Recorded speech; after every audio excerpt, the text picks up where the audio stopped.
And so I was thinking, you know how like in comedy specials you always have like the actor arriving at the venue? Yeah, like the cool walk with the Like music cool going. walk, music's going, yeah, exactly. I thought for maybe just like catch one of them on the stairs outside, you know, you arriving. Well, those ones. Yeah. There's like a lot of. There's a long wall.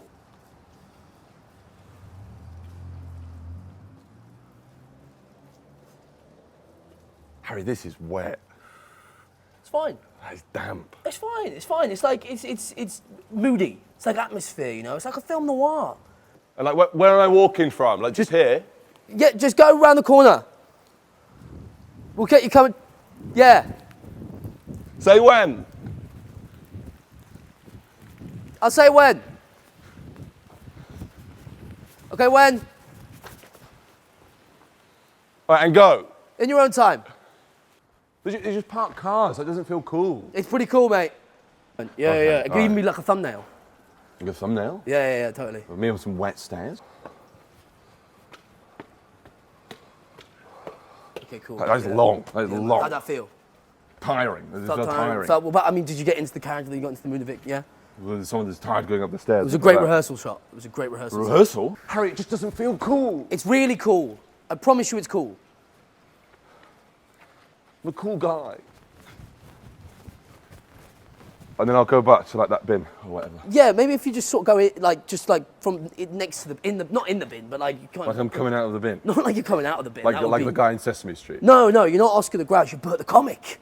You know, You're leaving the bins behind. He's just near a bin. Yeah. Why is there a bin? No, because it's like it's doesn't look cool. Bins aren't cool. Bins aren't cool. But it's got meaning. Is my point. What's you know? the meaning? The meaning is The show is rubbish. No. The meaning is you're very funny. The Thank meaning you. is you know you were in the bins and shit, and you were like taking your time. You started in all these I open don't think my mics and career's stuff. in the bins. No, but that's how it started. And now you're walking up all these stairs and you're coming into glory. It's This a is the metaphor. success. Okay, It's a metaphor. It's a metaphor. All right, fine. We'll do the bin shot. We'll so do not in the the bin, shot. just We'll do the maybe bin next shot. to the bin. Like you're emerging from the bin. Yes, like I'm coming out of the bin. Yes. Yeah.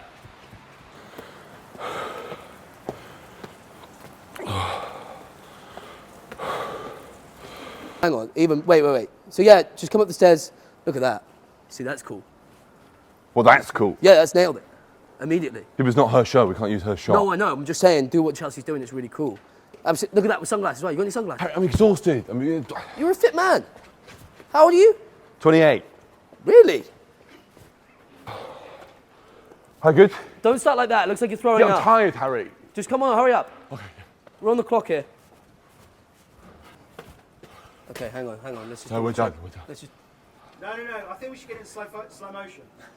Like a slow motion walk up the stairs. That could be cool. Yeah. Could you run up the stairs? We do it in slow motion. So it looks like you're walking, but you're running. Slow-mo, and we'll just use that as the take. Yeah. That will suit the. It will suit the grittiness. Yeah, no. Whatever. I'm sold. I've got to prepare for. I've got to do I'm doing the show. Okay. Yeah. Yep. All right, we're ready. In the bin. Okay, Come cool. out. Wait. We can see your arm. All right, we're ready. In the bin. Come out. We can see your bum. There it is. This really doesn't feel cool. Yeah. Action.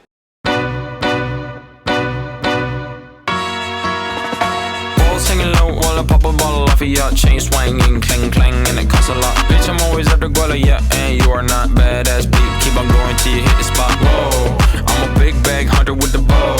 She got a big bed, number drop it low. Mama called me and she happy with the grow. Never ever fall for a body that's a no. Just pop the Kenny about a million options. So it's talking to stop doing the green. And I rock arenas, bringing the peace. I'm bumping that park in the car, pretending I got all the eyes on me. Got a bad baby and she's independent. Too many people older than me, they're seeking attention. When they want me about the goofies, man, I should've listened. And the smell of the money, my strangest addiction. She took for dick.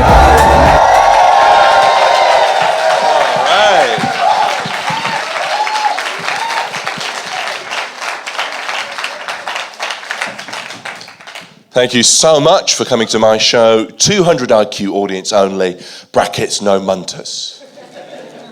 I'll address very early on. I can see that that's not happened. And that's fine, I'm good enough at this that I can play the hand that I'm dealt, don't you worry too much. I will say this, you guys are, to be fair, one of the hottest crowds I've ever performed to. You do still look thick as shit. I think the reason I'm focused on appearance at the moment is because my appearance has changed a lot. Recently, I've had like a laser eye surgery, I've had a bit of a glow up. Whenever I tell my friends how much it costs to get laser eye surgery, they always say the same thing to me. They go, "Oh yeah? Was that for both eyes?" And I'm like, "Yeah. I wasn't desperate to wear a monocle." Really want to wear a monocle, but I'm worried unless it's medically necessary, I can't justify that to myself. No, if you want to wear a monocle, what you need is an intervention, not laser eye surgery. Fuck monocle wearers. I don't like them, I think they're all pricks. Whenever I see them in the street, I just go, "You're a bell end." And they have no idea whether I'm near or far. Some audiences, I think, get quite riled up whenever I talk to them about monocles. They're like, no, they do. Like, I was doing this show, I was practicing in Oxford, and one guy shouted out, "Yeah, fuck those Monopoly cunts."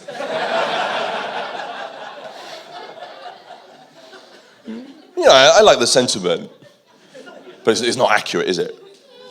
The Monopoly man has never worn a monocle. He genuinely hasn't. It's part of the Mandela effect. The Mandela effect is a mass delusion where we believe something to be true just because it feels right. Named after Nelson Mandela, the Monopoly man, monocleness is associated with that, has never actually worn a monocle. What actually happened to the Monopoly man is he died in prison fighting apartheid.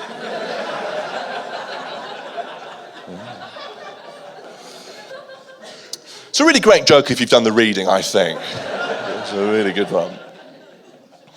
I knew I had to get laser eye surgery. I knew the moment where it was like crystallized in my head is, I was sleeping with someone and I took my glasses off to get to it, because glasses wearers will know you can't leave them on. Because it just looks like you're going, "Now this shag I gotta see! Really want to see this one.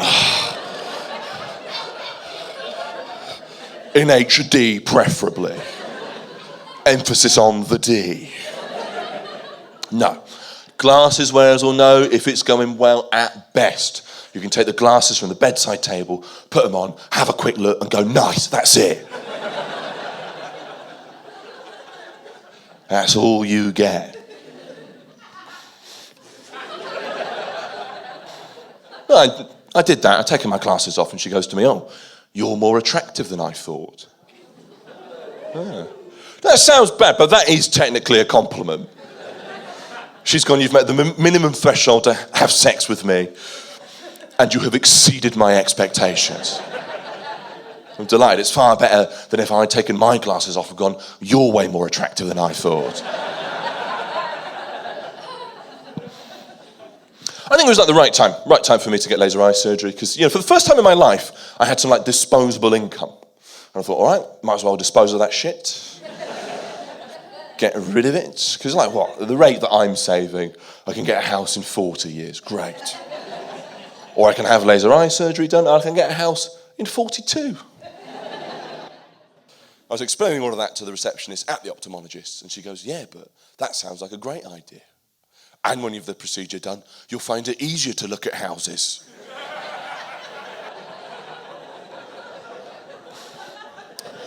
I feel like she missed the point there. If only I'd known it was my glasses holding me back.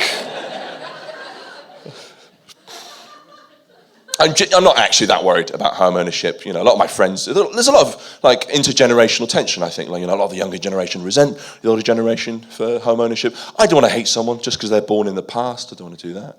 I don't want to feel that way about it. I'm not really massively worried about it, because I have found a loophole around home ownership, and that loophole is squatting.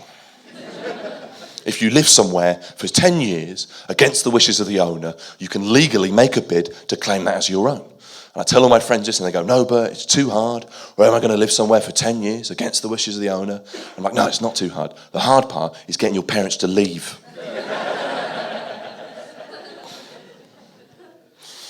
No, I think I made the right choice with the laser eye surgery. There's two ways, right? There's two ways you can do it.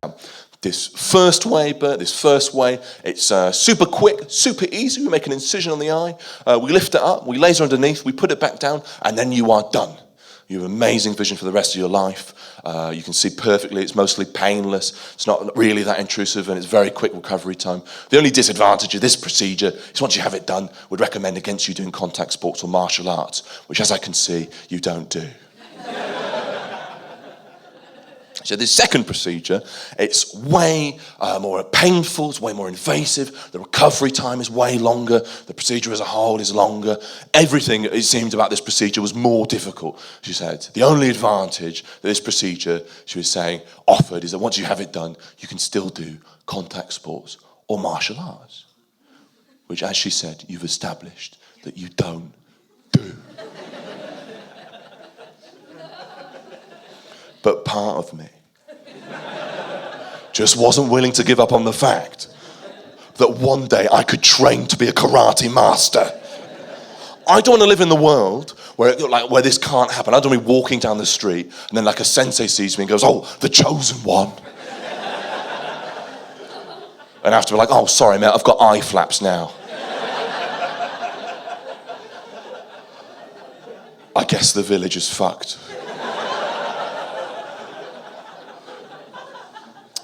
I can maybe help out if you need a lookout. That's all I've got, really. That's all I've got. No, I feel good. I feel good about the procedure. I've given up my financial independence to some degree to have it in the short term. You know, like I said, I live with my mum because I do this, and you know, I tell my friends, and they're like, "No, you've made the wrong choice." I'm like, "Well, why?" They said, with the money that you had, you could have moved out. You've chosen to stay with your mum. You know, what do you want to do if you want to have a babe? Come back to yours. And I was like, I've not exactly been inundated with babes. My mum doesn't hear the doorbell go and open it and go, "More babes? Are you serious right now, Bert? I'm sick of it. I feel like every door I open in this house is just babes. Cupboard, babes. Fridge, babes. Just a constant carousel of babes.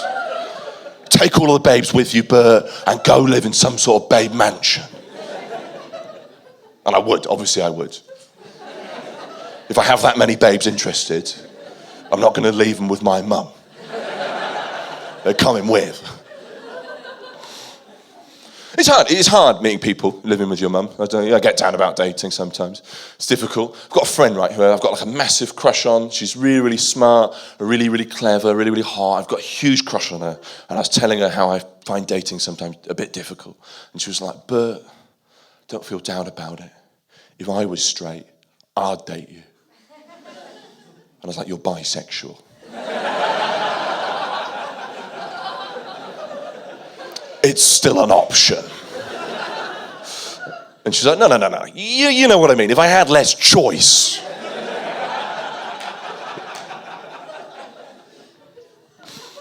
It's not all bad. It's not all bad dating. I don't want you guys to feel sorry for me. I went on a lovely couple of dates not too long ago. We had a couple of drinks. We went for a walk in the park. We sat down on a bench and we were watching the last of the evening, and we were enjoying that. And we were sitting there, you know, watching the sunset. And you know that thing that happens to your trousers if you wear trousers, where it sort of folds up, creates that sort of weird ridge. No one really knows what that is. It's like a supernatural phenomenon, isn't it? It's like the aurora borealis of the crotch. And she goes, "What's that?"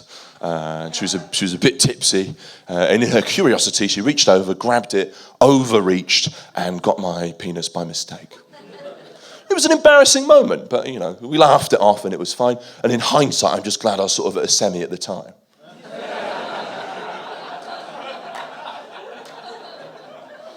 Because I think on a date that's going well, that's about right, isn't it? If she reaches out and touches it, and I'm completely limp, she'll be like, "Oh, well, I guess he's not interested." Whereas if I'm completely hard, she'll be like, "This guy's a fucking pervert." Whereas a semi on a date that's going well, that's like respectful, isn't it? It's like the polite amount to be erect at that point. You know, there's no assumption in a semi. It's very much, "Do you want to call it here or go back to yours? I'm ready either way." Of the erectional world, it's very much a no worries if not. And I love it for that. I think semis don't get the respect they deserve. They're an erection that exists in a transitory phase, blinks in and out of existence like a dying star in the night sky. It's a liminal boner. What a beautiful thing that is. They're rare. I bet no one in this room has seen a semi in the wild. If someone flashed you that, you'd be like, I've not seen that before. I think they're rare. Are you attracted to men? Are you straight? No, I'm sorry. How many semis have you seen in your life? I'm actually just thinking about it. Exactly, right? Exactly. They're rare. I'm not trying to do, by the way, like a whole show on semis. That's not the theme. I'm not going to do an hour on that. Maybe I'll do it like next year, but I'd probably do it as like a half hour because that feels right.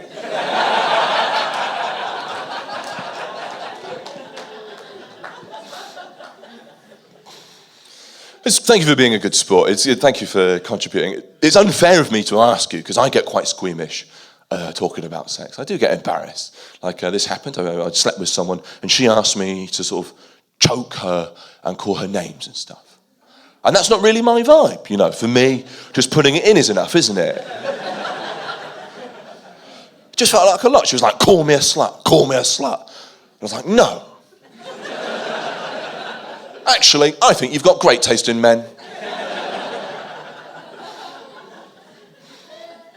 It's a lot what she wanted me to do. Because I'm trying to be more, compassionate towards women, trying to be kinder. Particularly during sex, I'm trying to be more of a feminist by making sure that I don't come either.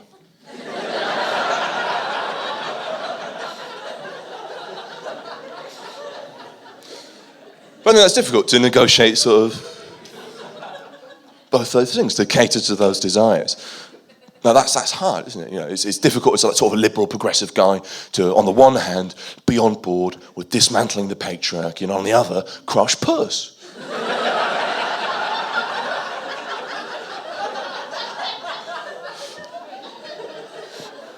It's a lot.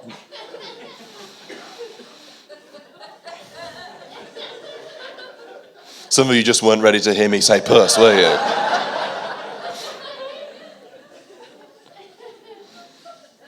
Even though dating doesn't always work out for me, sometimes you get some lovely friends out of it. You know, you agree that it doesn't work romantically, but you get a lifelong buddy. I think that is genuinely lovely.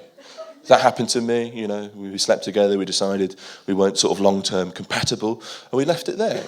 And she texted me a few weeks ago saying, oh, by the way, Bert, just to let you know, I think you should get tested. Yeah, not great news. But I thought about it, I was like, no, you've done the responsible thing. So I said, thank you for doing the responsible thing. Thank you for reaching out. I wore a condom, so probably all right. I will get down to the clinic as soon as possible, just to be sure. And again, just want to reiterate, very grateful that you actually took the time to send what is probably a difficult message for you. Thanks for that. And she goes, no. I think you have autism.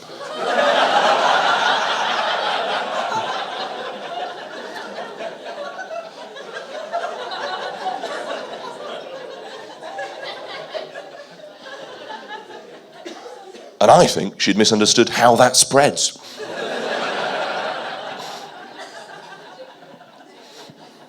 She said, you're very similar to my brother, and he has it.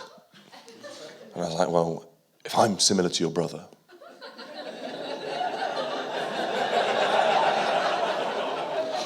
why did we hook up? And she goes, the fact that that is your first response, you rationalizing this, is exactly why I think you have autism. I took it as a compliment. Of course I would. You know, it runs in my family. It's hereditary to some degree. I'm not diagnosed. I'm not going to pretend that I am. But, you know, it's hereditary. Do I have it? Do I not? I don't know.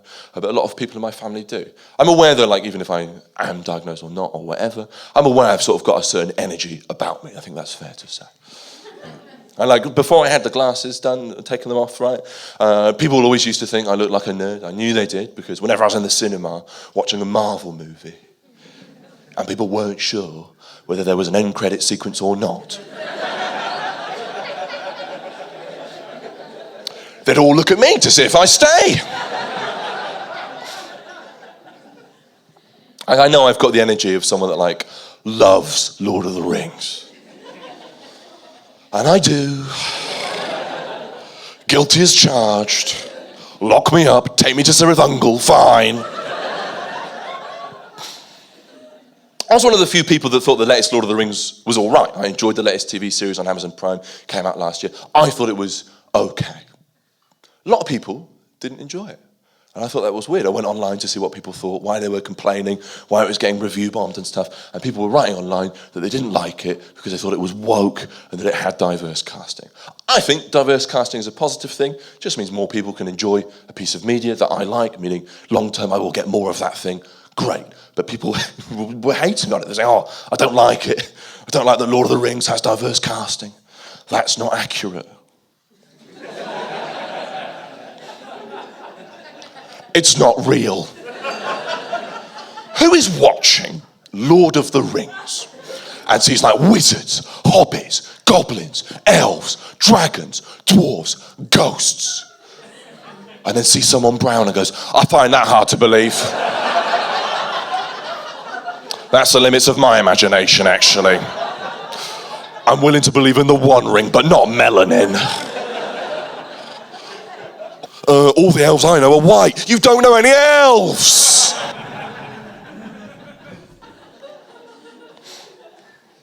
It's a stupid, BBC, Bridgerton, they do diverse casting for like historical dramas. They get all the sort of same stuff, the same pernicious comments. People going, oh, you can't do that, that's not historically accurate. No one complains about this other thing though. No one complains about it. Like all of these medieval dramas, they say, oh, you can't do that, can't have diverse casting, that's not historically accurate. And hang on, I do not know whether that is historically accurate or not. But what I do know is inaccurate is that in these medieval dramas, for some reason, every character is a 10 out of 10. I'm watching a plague biopic and I'm being bombarded by fuckable peasants. That doesn't feel historically accurate to me. I shouldn't be looking at a beggar thinking, I would. They're casting Victoria's Secret models where the secret is gout, apparently. If it was historically accurate, it would just be munters doing nothing for an hour.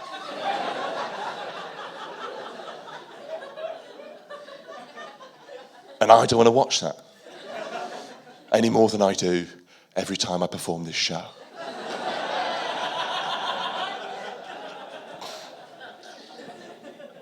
Historically accurate would be munters doing nothing for an hour. It goes something like, oh, have you seen the latest BBC drama? Oh yeah, is that one where that woman washes that rag and then dies? Yeah, that one, yeah.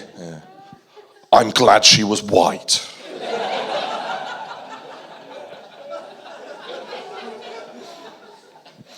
It's a stupid reason to dislike something. I will concede this. It is much more difficult to cast for the past now because as a species, we're way better looking. So, that's the only ground I'll concede on this matter. Like, we've got better dentistry, nutrition, healthcare. I think if anyone in this room went back into the past, we would get laid all the time.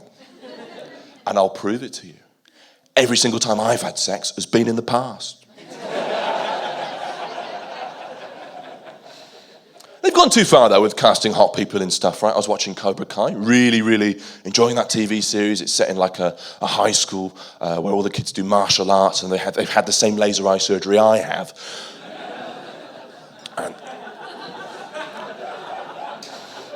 And they're all getting to it, they're having a great time. I really, really love it. But they've just cast hot people and everything. And there was one character that was 16. I was watching it and I thought, she's hot. And they went, oh no. Oh dear. And then I Googled the actress playing the character and she's the same age as I am. So they just cast someone hot and gaslit me into thinking I'm a nonce. I'm lucky that I've got a friend who disagrees with me on pretty much everything. Let's just say, politically, he's wrong. And we talk about all sorts of stuff. But I believe deep down that he's a fundamentally compassionate person. So I can hear him say stuff that I think isn't a kind thing to say, but still know that he's a kind person. I think that's a good sort of basis to have a disagreement on. And we talk about all sorts of stuff. We were talking about the refugees at Calais, right, in France. And I'm of the opinion we should be more compassionate to people fleeing difficult circumstances. He's of the opinion that infrastructure is capped out in this country and that if too many people come over at once, that they won't assimilate to our culture and in his words, won't be British enough. I disagree with that. I would argue, what could be more British than fleeing a war-torn country, making it halfway across the world, eventually to Europe and then to France. Getting there, what could be more British than seeing the English Channel and thinking, fuck me, I'd rather drown than stay in France.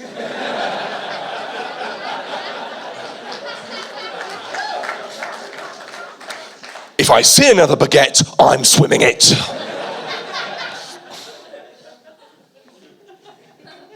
I think that's a core belief of mine. I think we should be more compassionate to refugees. You know, I'm surprised when people disagree. I was surprised when things kicked off in Afghanistan, right? We evacuated hundreds and hundreds of dogs. I don't know if you remember this story. Got over hundreds of dogs, very few refugees, and we got those dogs over because apparently if they remained in that country, they're under threat. Now, last time I checked, the Taliban were an Islamist sect, not Cruella de Vil. Their objective was dominion over Afghanistan, not a really good coat. I'm just surprised to learn that the answer to the 2000 smash hit by the Baha Men, Who Let the Dogs Out, is the Mujahideen. Don't think anyone saw that one coming. Got those dogs over, very few refugees. I think even the fact that we got those Afghani dogs could have been controversial in pubs with one too many England flags, right? You could easily imagine two blokes going to one another. Did you hear? They brought over a plane of dogs from Afghanistan. Yeah.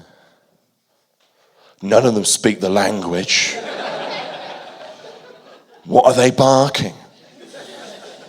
Probably death to the West. Planning some sort of K9/11.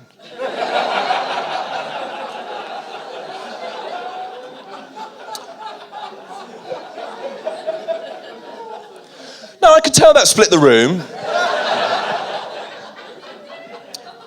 But I put it to you guys, that is the single best dog-based terrorism pun. You're goddamn welcome, you're right. I think these are, you know, I'm aware I'm being a bit preachy. These are views I've come into fairly recently. If you disagree, that's fine. And I've only really sort of started thinking about the world in this way. I can give you an example of how my view on stuff has changed. I'm from Bristol, right? It's really great to be doing this show here. And yeah, thank you. And Bristolians will know we're very lucky to have the museum that we have, the Bristol Museum. It's free. I used to go in there all the time as a kid. If you don't know the Bristol Museum, it's the one with like the weird amount of taxidermy. Like it is stuff with stuff. If you love stuff, they've got the stuff. So much stuff that if like a dog went missing, I would check there first. But the real reason the Bristol Museum is great, the real reason it's incredible, right, is because it's got this amazing Egyptology section. You can go around looking at all these incredible artifacts and hieroglyphs, and I've done that for many years, going in every year or so and checking it out. But recently, I've sort of been thinking, well, where has all that stuff come from? And I think about it, and I think, that's been taken from another culture, and I don't feel good about that. Then I think about it a little bit more, and I see just purely in a numbers game, the amount of stuff that we've nicked. And it is nuts. I don't feel good about it, but it is insane. My favourite thing that we nicked, by far, in London is a 50-foot, 100-ton obelisk, Cleopatra's Needle. We had that. We nicked fucking obelisk. Imagine being the guy in Egypt, waking up, and your obelisk is gone. I feel like the British Empire's attitude to prized cultural heirlooms is identical to how a drunk student on a night out views a traffic cone. I don't want to sound preachy. Like I said, I'm naive. I had no idea, going out into the world. It's only when I started doing my first jobs, I didn't realise I'd come across as posh. I genuinely didn't. I went to a private school, sure, but I went there on a scholarship and a bursary, right? So that means there's some sort of tension between the education I've had and the background that I'm from. It means I've basically been raised middle class without money. So I can spell caviar, but I've never tasted it. I'm like salt of the earth, but it's Himalayan pink.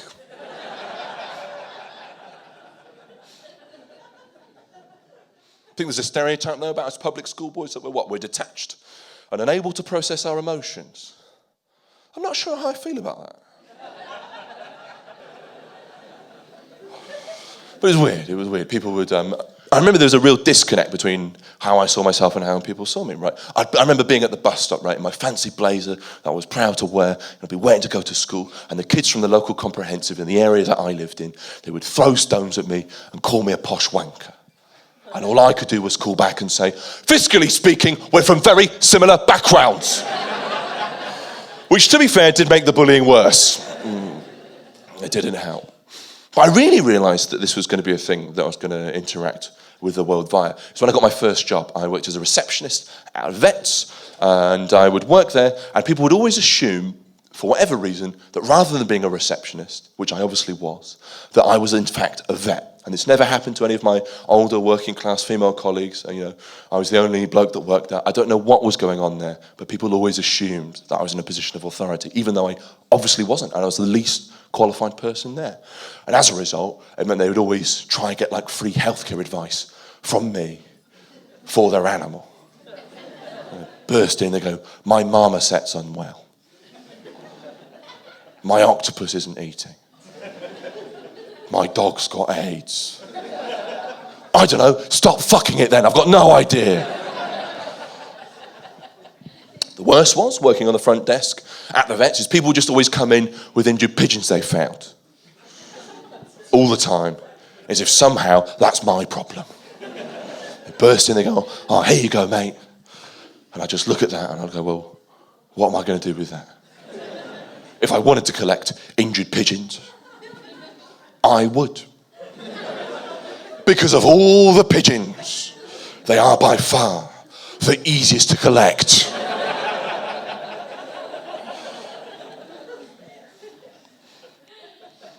No, it's different. It's different what I do now. It is. Like, that really came to a head, like how my values had changed compared to back when I was working. The job I held for the longest time, by far, is I worked as a lifeguard. And I went back into the leisure centre fairly recently, because I was back in my hometown, because I lived there. And I was looking around, and I saw there were like loads of posters of women breastfeeding. And I thought, well, that's unusual. And I looked it up in the local Gazette. What happened is a woman had gone into the swimming pool. She had tried to breastfeed. A lifeguard had stopped her. It's her public space. It's her right. She'd gone away, complained to the local council. They'd taken her side. They'd fined the leisure centre. And they said, you now need to demonstrate that you are a pro-breastfeeding leisure centre. And the solution they came up with was to put up poster after poster that just said, yeah, breastfeeding. We like it here. I can't imagine anything worse than walking in as a young mum and just seeing a lifeguard going, yeah, get stuck in. I'll be watching. I respect her right to. I don't know why she wanted to breastfeed in a swimming pool. Think about what a swimming pool is. It's just dilute piss, isn't it? Don't believe me? Think about the main clientele. Children and old people. A real who's who of weak bladders. Good on her. She'd used her body to enact political change. And it got me thinking, how can I use my body to enact political change? Which is why I've started my campaign, Dicks Out for Feminism. Some of you might be familiar with my work. I do a lot of image-based campaigning on dating apps. Sending pictures to women to raise awareness. But there has been something of a pushback.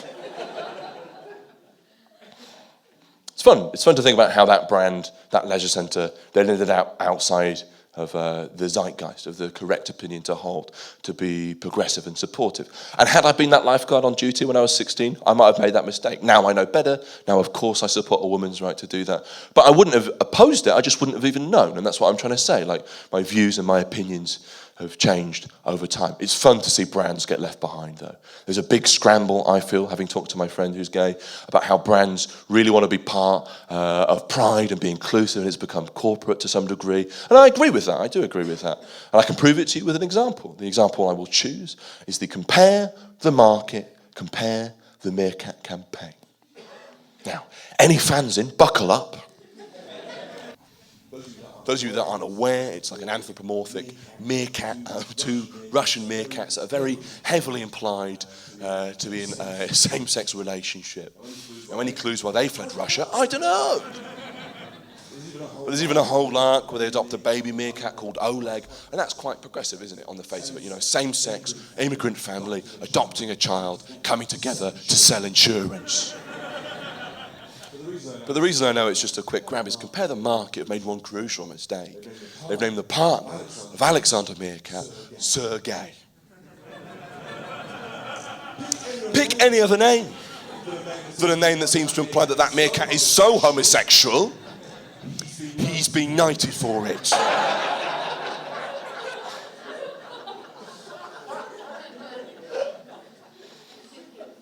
Brands fall behind. I think it's the same for rich people as well. They get out of touch. This is embarrassing to admit, but 10 years ago, there was a point where I admired Elon Musk.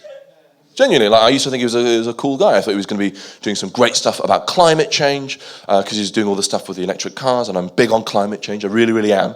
I'm, in fact, so big on climate change that I try to do my bit by telling people that unless we do something, Love Island is going to go below sea level. Drifting below the waves, like some kind of horny Atlantis. What a lot of people don't actually realise is in the 90s, before the collapse of the Antarctic Larsen B ice shelf, during the show's original run, it was actually called Sexual Peninsula. Never gets what it deserves, that joke. And here's why I think.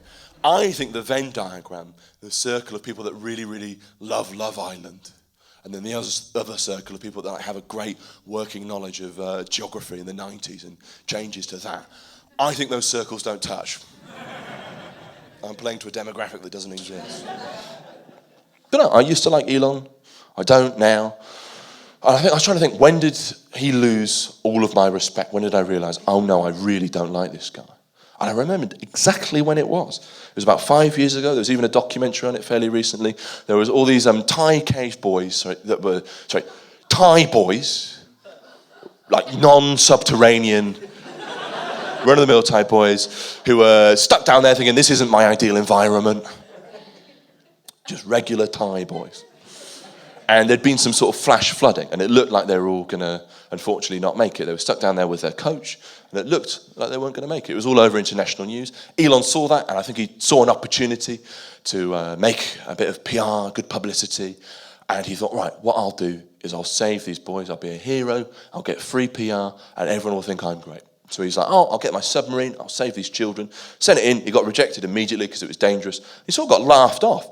Fortunately, there were these two British guys that were in the area. They had these amazing expertise. They conducted a rescue where they saved every single child that was stuck down in that cave. And then they got everyone to the surface. It was incredible, and they did it. But Elon, he was upset. He felt usurped, and he went online, and he called these guys, this is a direct quote, pedo guys. Yeah. From a guy that wanted to save children in a submarine. The nonciest of all the vehicles. Pedo guy. They're obviously not.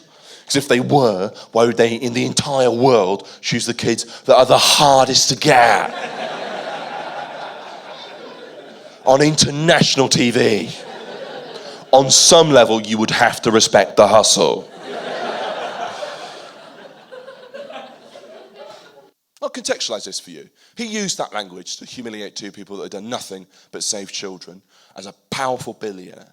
And what else were powerful rich men up to in the world at that time?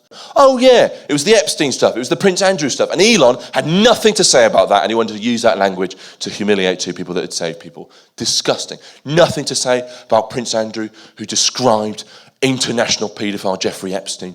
And I say international, by the way, not as a term of admiration. I can't exactly say infamous. That makes him sound like some kind of pirate. And I don't think his legacy is going to be revised in 200 years and turned into a hit Hollywood franchise called Paedophiles of the Caribbean. However geographically accurate that may be.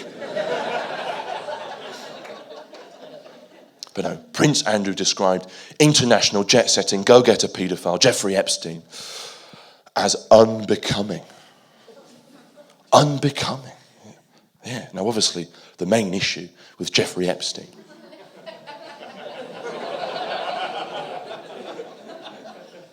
is that a lot of the time,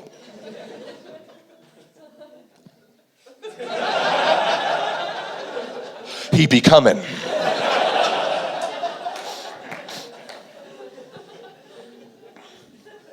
But it was my mistake. It was my mistake to admire someone like Elon. And I think if you pin your morality, your identity, your perspective to someone, some individual, you will find yourself let down. It is better to live life on your own terms, on your own rules. And I try to do that now. I think that's how I've matured over the years. I'm trying to be more ethical. Bristol is an ethical place. That's why I love it here. I feel like I'm among my people. I enjoy it. I like it. And I'm trying to be more ethical in the way that I eat. I'm trying to eat less meat. That's the main thing. That's what I'm trying to get at. Whenever I see in the supermarkets like different options, I'm thinking, okay, let's try and make an ethical choice. And I was in the supermarket, I was looking at all the different options, and I saw this one brand of chicken that was like free range deluxe, which apparently meant that this chicken was leading an incredible life. Living in like a cul-de-sac with fibre optic. Every weekend it went to Longleat. This chicken was having a great time. But I was just thinking, isn't that worse? Eating the chicken that's having a great time. Isn't it better to eat a chicken that longs for death? Like plausibly one of KFC's secret ingredients could be gratitude.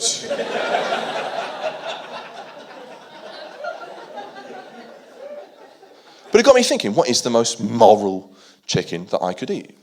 You know, going under the assumption that I must, no matter what, eat chickens. Which is a fair assumption. What's the best one? And I think my ideal chicken to eat will be one that's suicidal.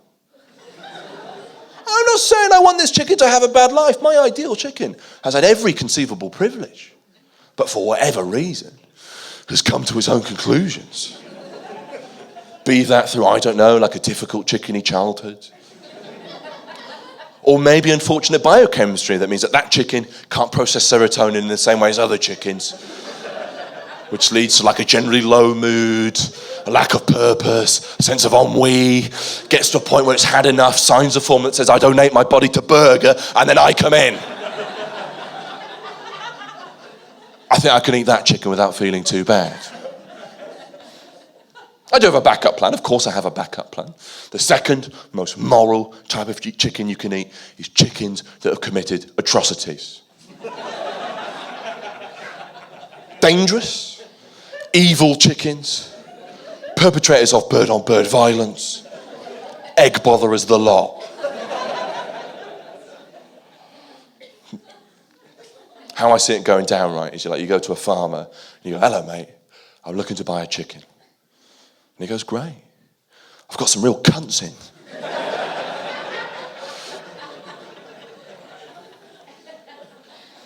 And he'll walk you around his maximum security prison farm. He'll take you across the yard, because it would still be called a yard. And you're going through, you get all the chickens are scratching at the cages, you're thinking, fucking hell, battery's a different meaning here. And he says, this is nothing. He takes you to the maximum security confinement area, presses a button, and the doors open to reveal this one massive chicken covered in tattoos. And you're just looking at him thinking, what's this mother clucker done? And if I'd be like, winged robbery.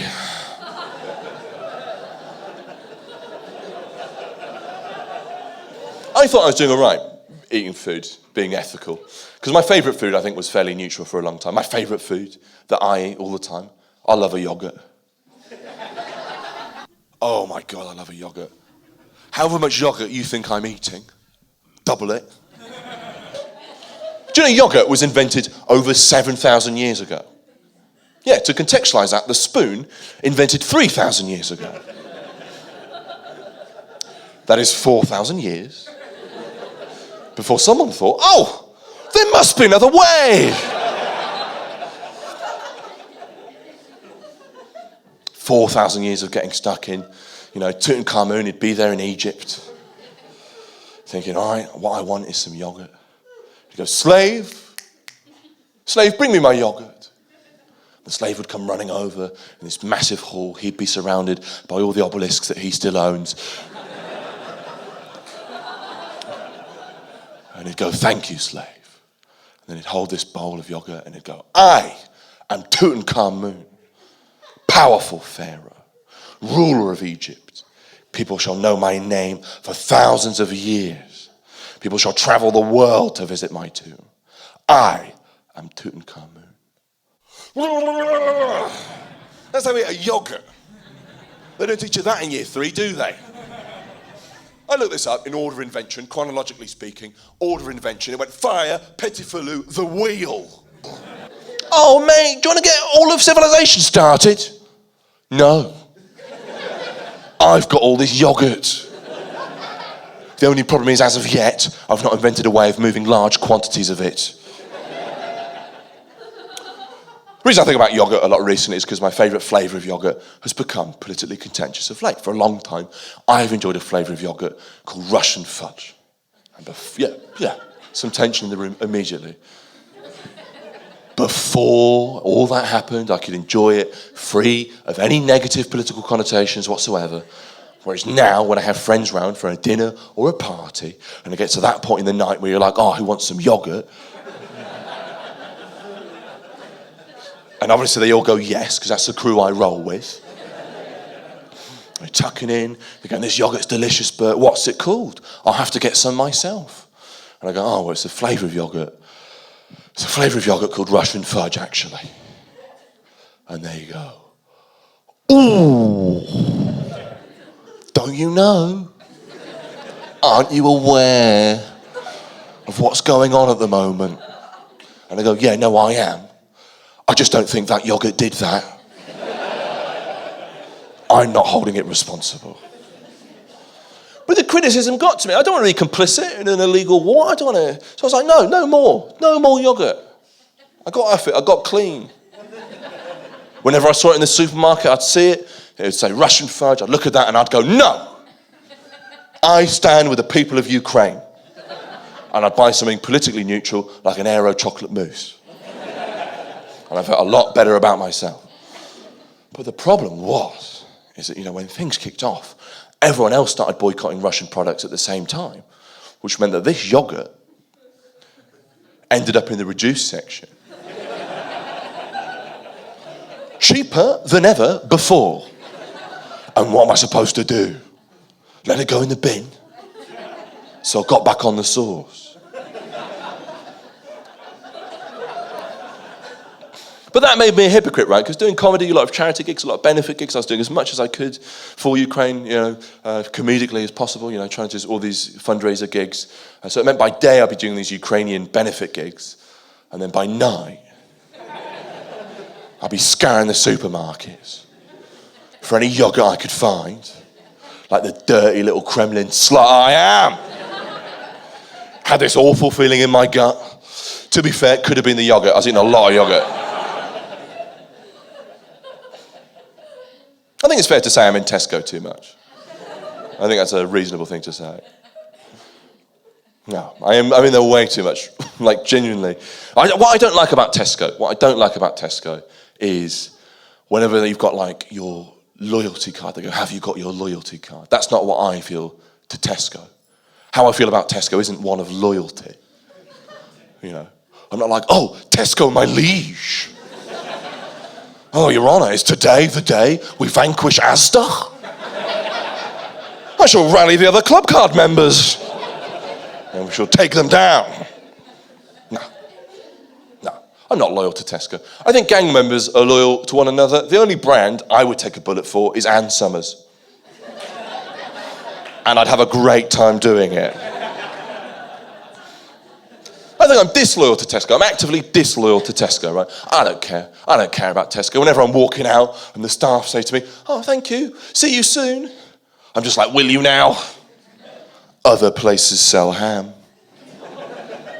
This is how disloyal I am to Tesco, right? Tesco could be my best friend. And if his wife wanted to cheat on him with me, I would. I wouldn't feel bad about it. Tesco, he could be out in the fields like the cuck he is, trying to convince farmers to sell him milk at unsustainably low prices. and I'd be there schmoozing his wife. One thing would lead to another. Maybe we'd take it upstairs. I'd slip on my bag for life. I'd take her from behind the whole time. I'd make her call me Mr. Sainsbury's. And then we'd film it. We'd make a sex tape, we'd put it online, and we'd call the video Unexpected Item in the Shagging Area. That's how disloyal I am to Tesco. I don't care. I don't give a fuck. I think it's been a big year of change for me. That's, having the laser eye surgery, a lot's different. I've upgraded the look. I think the algorithms picked up that a lot has changed on me, because all my targeted ads try to sell me chinos. I don't know why. They're like, oh, he's changing his look. And it's like, I don't know whether it's picked up on my accent. It's like, oh yeah, that sounds like someone that loves chinos. I don't need more chinos. I've already got loads. The specific brand that was trying to target me, they had a tagline. The tagline for the chinos said something like, 250,000 men can't be wrong. Now, I don't know if you guys are familiar with all of history ever, but 250,000 men tend to be wrong a lot. So I'm not going anywhere near those chinos. But the look wasn't the biggest change this year, and I'll leave you guys on this. The look wasn't the biggest change. It was the fact that, unfortunately, at the start of the year, my father passed away, and that's difficult. He was the reason I couldn't move out from living with my mum. I didn't want to leave her on her own. He was an autistic man, so I think maybe that's what that person picked up on, and why she thought I had that sort of behaviour. And he was the friend that I would talk to and disagree with on France, who's the opinion that I knew wasn't coming from a negative place, but had a different perspective at least, even though I fundamentally believed that he was a kind person, even if politically he was wrong. The reason I mention this now is, don't worry, I've got jokes on it. See you later! No. I think he gave me a great gift, because his last words to me were so funny. So funny. Genuinely, right? Towards the end, he was very, very heavily medicated, so you didn't know whether he was conscious or not. And I've gone full-time with comedy fairly recently. I'm lucky to be doing this, and I'm thinking, how am I going to build a following? How am I going to get lovely people like yourselves to shows, to come watch me do the thing that I love? And I was thinking, I know what I'll do. I'll start a mailing list. And I was saying all of this in the living room when my dad was, who I thought was asleep, to my sister. And my dad, it turns out, was awake. And these were his last words. He leans over to me and in a ghost whisper just says, make sure they can unsubscribe. Those were my dad's last words to me. Him shitting on my mailing list. But I'd love nothing more than if there were my last words to you tonight. You've been absolutely lovely. Take care. I'll see you soon. Bye-bye.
Hello, mate. We're all done. The show's over and the venue's closed. You got to go. Sorry, mate. Oh yeah, but I'm just waiting in case they do an end credit sequence. An end credit sequence? Yeah, like sometimes that happens, doesn't it? Yeah, no, I know. I did a joke about it at the show, but like, this is a stand-up comedy special. It's not going to be in this, It might be good if you did do that, though. Nah, I just think it would be kind of weird.